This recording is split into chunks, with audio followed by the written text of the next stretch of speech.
Magandang buhay, karugtong pa rin po ito ng aking vlog tungkol doon sa The Queen's Cabin, Tanay. Pag-usapan natin ang kanilang accommodation, paano nga ba magpabook, ang tungkol sa mga inclusions sa kanilang cabin, at kung sulit nga ba ang aming staycation dito sa loob ng 22 hours. Una po ay paano nga ba magpabook. Hanapin nyo lang ang kanilang Facebook page na The Queen's Cabin, Tanay at mag-message po kayo doon. Napaka-responsive po ng kanilang mga admins. Maayos at clear ang kanilang mga instructions magmula sa mga bagay na kailangang dalhin at ang kanilang pag-guide papunta sa kanilang lugar. Advice ko po pala kapag balak nyong mag-staycation dito ay magpa-reserve na kayo kaagad-agad. Palagi kasing puno ang kanilang slot. Sa katunayan ay October pa ako nagpa-reserve para dito sa aming January na staycation. Sa pagpapa-reserve naman ay kailangan nyo lang ng isang valid ID at 1,000 pesos para sa kanilang down payment. Pwedeng-pwede kayong magpa-online reservation dito dahil meron silang bank transfer at through GCash. Siguraduhin nyo lang na sure na kayo sa inyong napiling cabin at ganun din ang inyong napiling petsa para sa inyong staycation. Meron kasi silang policy na no refund, no rebooking, no cancellation at no change of cabin. Ang kanila namang accommodation ay nagsisimula sa 4,500 per 2 packs.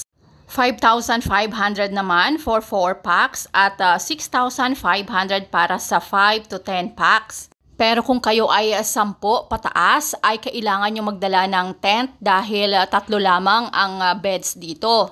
Wala namang additional charge kapag may dala kayong tent, pero kung kayo ay magre-rent sa kanila ay 500 pesos ito.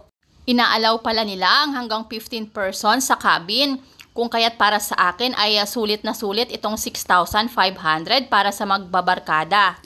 Ito naman ang mga inclusions ng kanilang accommodation kasama nga itong cooler at saka isang container ng mineral water. Lahat nga ng mga ito ay kasama sa accommodation nila.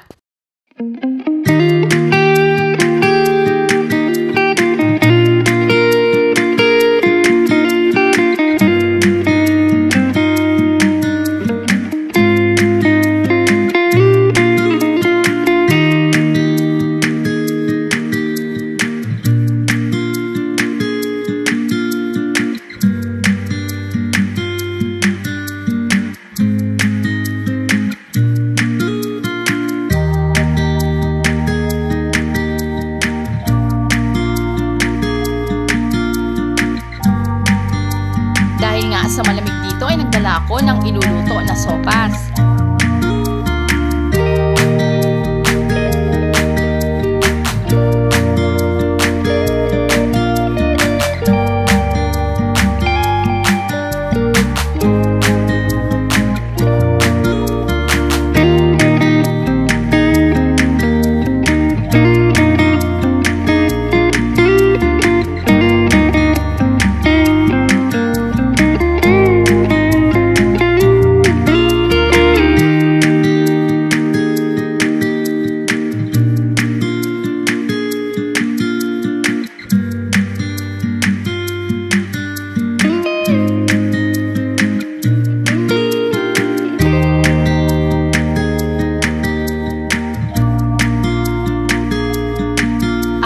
Walang available na kahoy para sa bonfire ay nagpaningas na lang kami ng uling at nang sa ganun ay makapag-melt sila ng marshmallows at makapag-ihaw na rin ng mga hotdogs.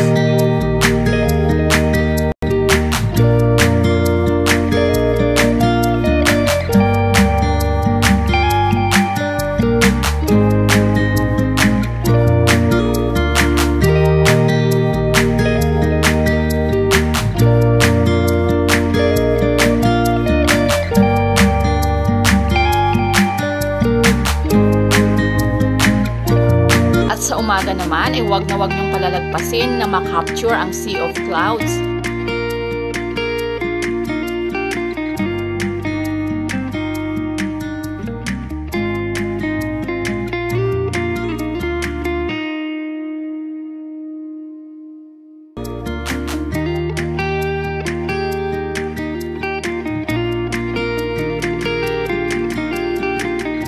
Sa Sa mga panahon nga na ito ay masarap lang talagang magkape.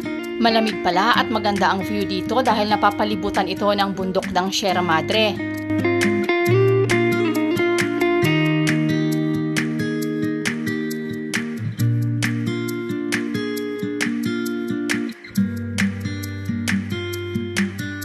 Napakabilis nga lang talaga ng oras kapag nagre-relax ka at nag-e-enjoy. Para naman sa aking honest review ay highly recommended ko nga ito. Unang-una ay malinis nga ito dahil kahit saan makakakita ka ng basurahan.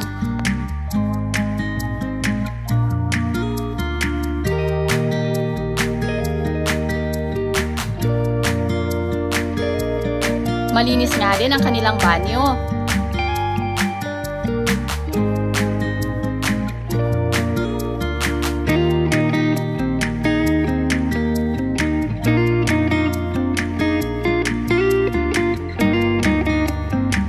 Pinaka-importante dito ay may malapit na parking space sa kanilang cabin. Ang pinaka-downside lang na nakita ko dito ay ang makipot at hindi pa nga maayos na daan, pero sigurado ako na maaayos ito dahil under construction na nga ito. Ang isa pa nga ay wala nga itong CR sa taas ng cabin kung kaya't medyo mahirap ang pag-akyat panaog para mag-CR dito. Ang kagandahan naman dito ay aware naman sila kung kaya't nag-provide sila nitong arenola. Sa kabuuan po ay masasabi kong recommendable itong buong lugar at sigurado ako na mag-i-enjoy ang inyong buong pamilya. Yun lamang po, maraming salamat po muli. Keep safe and God bless.